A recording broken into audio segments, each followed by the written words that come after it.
Okay, guys, we've got a spicy tweet to take a look at right now from Jeff, the founder of TrustSwap. Over 1 billion was sacrificed for PulseChain. Zero of that has gone towards the protocol. It's time to ask where it is and why. It's certainly not Bird. It's going straight for the jugular to Richard Hart himself. Now, here's the thing, right? I think if you look at Richard Hart's work, all of his work has always been building decentralized stuff. And when he says no expectation of profit, he means no expectation of profit from the work of others. Now, some people try and make that sound like, well, he doesn't really mean no expectation of profit. He's just trying to do it because of legal reasons. But I think that when he says no expectation of profit, he means no expectation of profit. We can see the evidence from the stuff that he's built in the past. If you look at Hex, it was built as a finished product, complete, and the marketing was handed over to the community. Now, we obviously did a lot of work to support Hex, but he really handed over everything to the community. And the community has really been doing most of the work. If you look at PulseChain, the first validators, which are most likely Richard Hart, they switched off their machines, burned their tokens, burned their rewards, and now I would believe that majority of the validation of the PulseChain transactions are in the hands of the community. And I would argue that I think that Richard Hart has a minimal amount of machines that are running to validate transactions on PulseChain. That would be my opinion. So all in all, whenever he says no expectation of profit from the work of others, I believe him. So 1 billion of was sacrificed, zero has gone towards the protocol.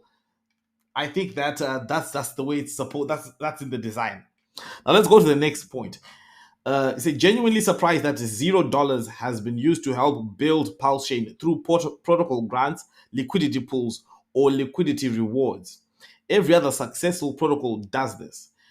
It takes a fraction of the sacrificed funds to make significant impact.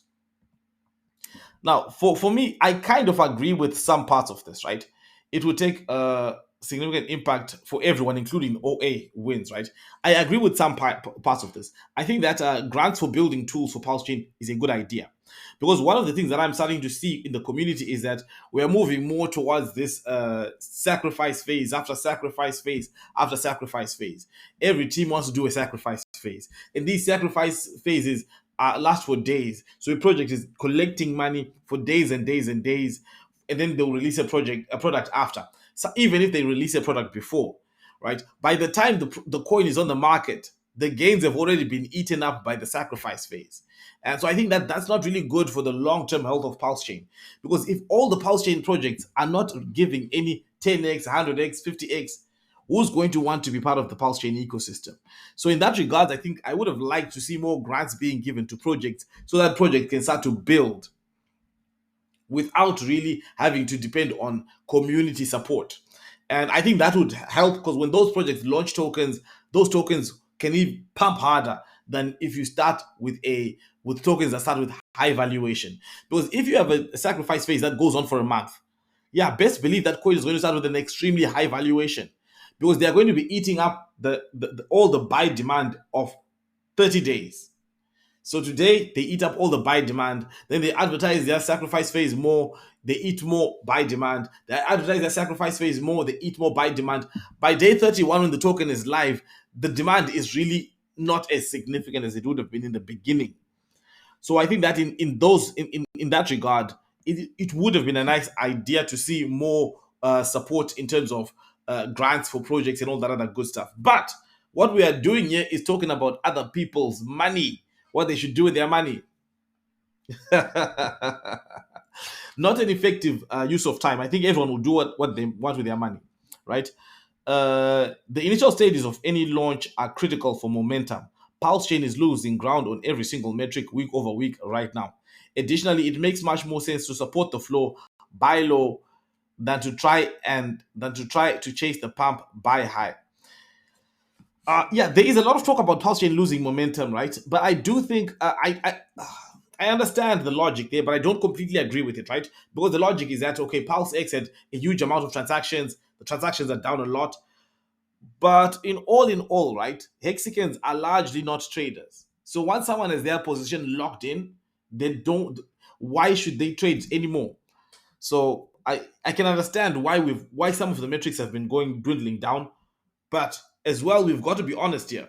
there is a large chunk of people in the community who are disgruntled by the launch, by the lack of 100x, 1000x day one. There are a lot of people who are not happy with that. So I think those are some of the other issues that are there. But for me personally, I think that all in all, we are still in a bear market. And I am still insanely bullish on PulseChain. So I think that once numbers start going up, once the pump starts coming, I think we're going to win over all the people that we lost over. This is normal parts of market dynamics, cycles in investing. It's all the same thing that happens all over and over again. But having said that, I would have liked to see more investment in PulseChain projects, grants, as Jeff has said. So in regards to grants, I agree with him, but I disagree with him on the other stuff. So if we can have more grants that support the ecosystem, that's great. And if we can have less sacrifice phases, or even if we were to have none of them at all. But hey, look, as long as XE can keep supporting them, we will keep having them. Because why not?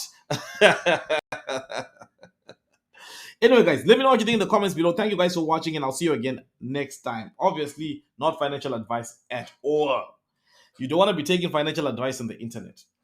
Yeah, no, you don't. Cheers. Yeah.